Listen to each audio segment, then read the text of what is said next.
Say, kids, what time is it? It's kind of like watching TV, but, in your car. 104.7 The K, Mike the Intern, Jay Stevens, Dark Side of the Stream. As you can see, he's not an alien. It's Jay Stevens. Regardless of what we would like you to believe, he is a human being, and myself, possibly. We could all be from aliens, to be honest with you, if you believe the comet crashing on the world, and that had proteins on it, or if you want to go down more rabbit holes, the aliens intervened on monkeys and stuck. Did you watch? Did you ever watch Battlestar Galactica? No. God, you should. It's one of the best space dramas of all time. The newer one. How can you say that as a Star Trek fan? Because Star Trek's great, but Battlestar Galactica is unbelievably awesome. We should watch that because the ending also has something to do. Nothing's better than Star Wars. Yeah, it depends. All right, so this week on Dark Side of the Stream, episode 126, it was my pick, and it was Jay's pick. Excuse me, you're evens, I'm odds. Jay picked the documentary "Moment of Contact," which tells the story of essentially what could be described as the Roswell incident in Brazil. Perfect time because we're a lot of talk about UFOs in the news and stuff, and the government talking about it. So it's perfect time for us to get one step closer. My first question to you is: how much did you love hearing the name of that town over and over again? Virginia. I was like, oh my God, keep saying it. Please keep saying it. I loved it. There was a few key moments. There was that. I loved that they erected a massive UFO in the center of their town. It's like what Roswell's done. Yeah, for sure. And I did and I found the interpreter girl that he hired. Dude, oh my God. Let's go.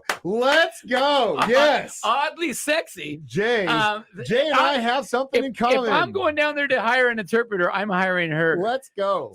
But her hair extensions were a little bit wacky. I wasn't looking at the hair, man. I'll tell you. I wasn't looking at the hair, dude. That is hilarious that you say that, because that was gonna be one of the things I talked like, dude. That body. I was in. Yeah, that body is banging. I'm in, man. I'm in.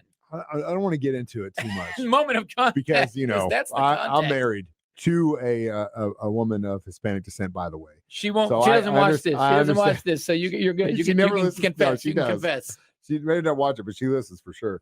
But yeah, I agree with you wholeheartedly that guy was like, oh, we're gonna. This is the interpreter. He had the photos out, and he goes, "That's the. I want her. She was amazing. Yeah. Yes, I loved that girl. I thought she was awesome. But there was so much more to the documentary. Yeah, the documentary is about aliens. So than the hot chick they had translating Brazilian Portuguese, which we'll talk about next when we return. Dark Side of the Stream on 104.7 The K. Mike the Intern, Jay Stevens back in the studio. It's Dark Side of the Stream, episode 126, A Moment of Contact, which, by the way, you can watch for free on Plex if you have a Roku Mike TV hooked up the bootleg stream. But it was awesome. Again, if you are into UFOs and first contact stuff, this is a really cool documentary. I'd never heard about this story before. I hadn't either.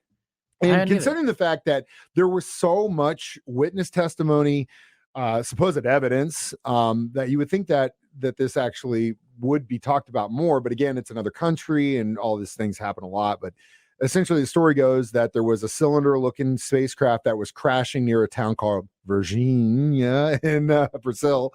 Cigar shape, classic, shape of a UFO, but they all described that the back of it was like burning and that's like a smoke coming off of it. It looked like it was injured. It was losing altitude. Then it crashed. And then immediately there are sightings of two beings, one caught in the woods, one caught in the city. They both supposedly got out of the spacecraft and took off. The first incident where they captured the one in the woods, the army guy who caught him, physically restrained him, died within a week. Okay, so this is where I had the first question. If you see something crazy, I'm not touching it, man. I'm not touching it either. I'm not touching it, dude. I mean, unless it's attacking me or it's attacking my kid. I'm not gonna grab this thing touching it. Because it's looking slimy, they said, and stuff. Not touching it. No, that was Red a weird eyes, move. Little guy, green, oily skin.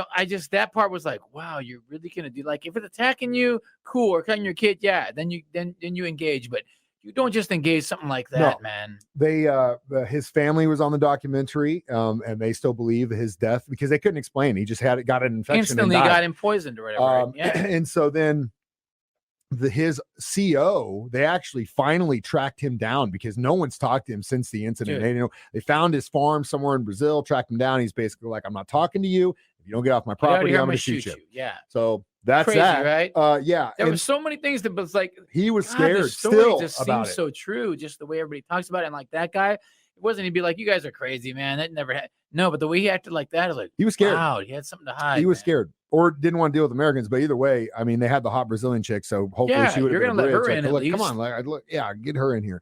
But no, he died, and that guy didn't want to talk about it. The other incident involved 3 little girls who were walking home in the city, and they came across it, and their interaction was interesting because they described it as it looked like it was hot and it scared because it was hot. So that the environment probably was messing with it. The military ended up capturing it somewhere in the city. But they don't talk about this in the documentary. I want to bring this up because they did talk about it in the news reports because I did my research after. I was like, there's got to be more to this. Mike went further down rabbit holes. One of them claimed that they were impregnated by it by just merely looking at it in that interaction. They ended up getting similar to me. Don't look me in the eyes, ladies. I'm starting to like this alien. I'm starting to like this alien guy. Hey, if you don't, ladies, don't look me in the eyes because you might get impregnated. But they went as so far, and we can talk about the Men in Black situation on down the line. But that was the other incident. They had another guy who is still in the military who described moving these things around Brazil until eventually they took it to a small research facility out in the middle of nowhere. United States Air Force plane comes in, carts all of it up, including the bodies, takes it back to the United States, and let it, in his perspective, was that Brazil had no way of legitimately testing whatever this was or what it could be. They didn't have the technology. The most they could do was x-rays. They had that guy who took the x-rays in there and said, yeah, I went in there, saw what I was looking at. It was like, what the hell? Took the shots. They said, forget about what you saw and get out of here. So and they didn't let him analyze the shots. He said he's never. He's like, every time I'm just at least take a look to say, okay, these are right. They wouldn't even let me look at these. So that exists at least. He also describes a guy with a video camera in there. So there is video footage somewhere, but it could have all been destroyed. But again, the fallout after that was just as much interesting, I think, as kind of the story itself and at least how some of the players played. And we'll get to that next Dark Side of the Stream on 104.7 The Cave. 104.7 The Cave. Mike the Intern, Jay Stevens back in the studio at his Dark Side of the Stream, episode 126, discussing Moment of Contact. So you got all these people that have seen this thing. The other interesting thing I thought was really cool is they tracked down this really affluent Brazil family that were doctors, right? Not because of what they saw like in the hospital where it was kept or the bodies were kept, but what they saw after the crash, which was another sighting of another ship that came down and started searching the area for its downed ship. Which is crazy. Right? That in itself is nuts to me. Like they knew that it was like a reconnaissance mission. Right. They're like, get over there.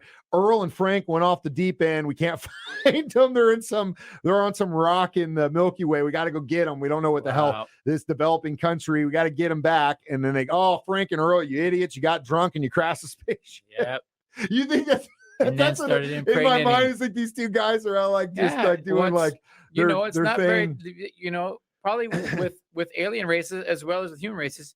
You got the screw ups. You got the screw ups, and they probably, hey, let's go back one more time. Let's go try and impregnate those girls with their eyes. They got some. They're just flying around. Brazil has hot chicks. It out, and Brazilians have hot chicks. Let's head down there again. Some Sputnik satellite. Yeah. See it. They're like, boom! Oh, Frank, what was that? I don't know, man. I didn't even see it. Came out of nowhere. You never know. Oh, we're losing altitude. Oh my God, we're gonna get fired, dude. Like I said, the government is now saying that they have off-world vehicles. They have crashed vehicles that they're trying to figure out. They say they've admitted now that they have it. So the Pentagon says this stuff. It blows my mind. But that interaction with that family I thought was really cool. And the idea of how this all played out after the events was just crazy. Yeah, and how they made like the timeline and the map of where all it was going down. Everything happened.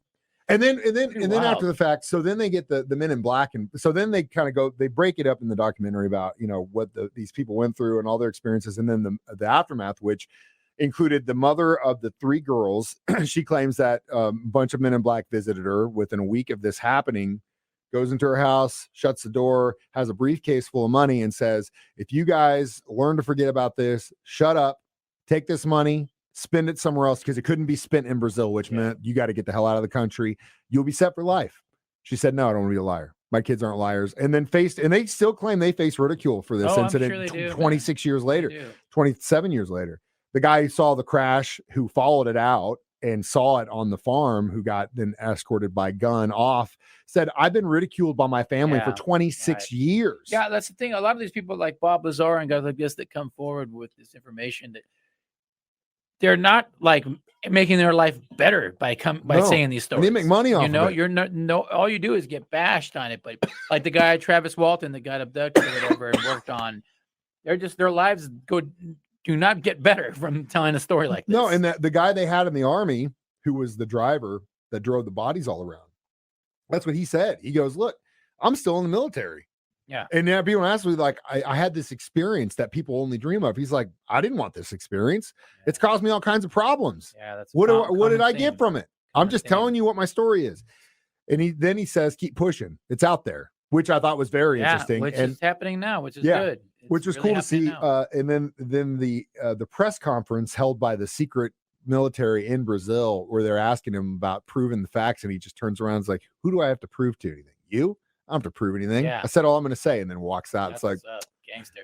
Yeah. And then the guy who saw the crash site, he said he got visited by the Men in Black. He was at a cafe. They come up to him and they go, are you so-and-so? And he goes, yeah. And they go, and your wife's this person? Yeah. And your kids are these people? And he goes, yeah. And they go, don't say anything or there's going to be problems, and then walk away. I mean, what is he going to do? You know what I mean? So it's such a crazy story, but when you have so many witnesses describing the same thing in the same way, and you've had it for since the dawn of man, you've had the same story. So it's good now that the government's being a little bit more open and talking about it and saying, look, there's something going on. We don't know what it is. Because eventually one of these days, Frank and Earl are going to crash for real, and they won't be able to hide it. Yeah, one time it's going to it's going to happen, and it's going to be so big. Still, there will be people that will say, no, it's fake. You know, it's that kept this. But one time, you're not going to be able to hide it. Or not be able to. So I think that's why now they're slowly loosening up to the idea and talking about this UFO program and UAPs and showing videos and. Who knows? Man, it's a good time to be alive, brother. Or scary as hell. We'll get to our reviews of this documentary next. Dark Side of the Stream on 104.7 The Cave. Mike, the intern, Jay Stevens back in the studio one more time. Dark Side of the Stream, episode 126, Moment of Contact.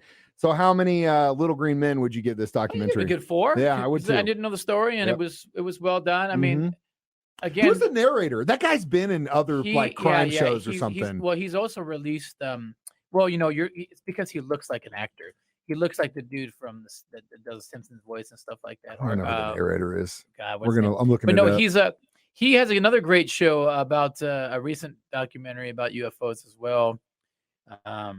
God, I forget the name of it. But anyway, he's deep in there with Jeremy Corbell and him are like the two main filmmakers. Like he's got such a cool. I think he's got a really cool voice. Like it's I can't. They don't have it up here anywhere. It just has the dude's director's name. Which I didn't really like. Honestly, if I had any knocks about this, it was the director guy wearing the scarves every day in Brazil. I was like, dude, what are you wearing a scarf for in Brazil, bro? You know how hot it is here, man. Both him and Jeremy Corbell are. She's like, dude, get the scarf off, bro. A little too passionate about it, but. Yeah, he was like, "Oh, somebody has to be." Hey, we went that far. We went that far without a fumble. Oh, the aliens got me. So yeah, he was so like, but tell me, through a translator, how it felt in the atmosphere of the room. They get a little passionate, these UFO cats, man. But it's all right. It's all right. So yeah, I'll ask the pretty lady the question. She'll ask him in Brazilian Portuguese, and I'm going to Brazil.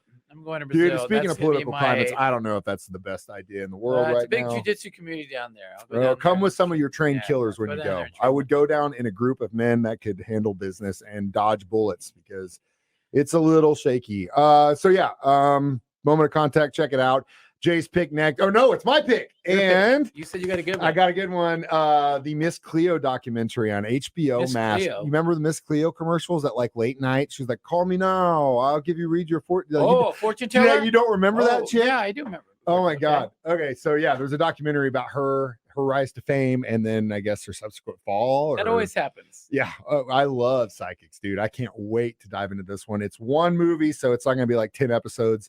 But good, I'm in. I know that's also one of our. It's like Oh yeah, that sounds like, oh God, there's 10 episodes. 8 10 hours. I episodes. don't want to spend 10 hours watching this crap. Perfect. So stream it live, Facebook, or watch it live Facebook every Thursday, 9 a.m. You can stream it live on YouTube as well at the same time. I play at 9 a.m. Jay plays at 6 p.m. every Thursday. Stark Side of the Stream. I'm Mike the Intern. I'm This is Jay Stevens We reminding you, watch we watch movies, so documentaries. you don't have to. Stark Side of the Stream. I'm 104.7 The Cave.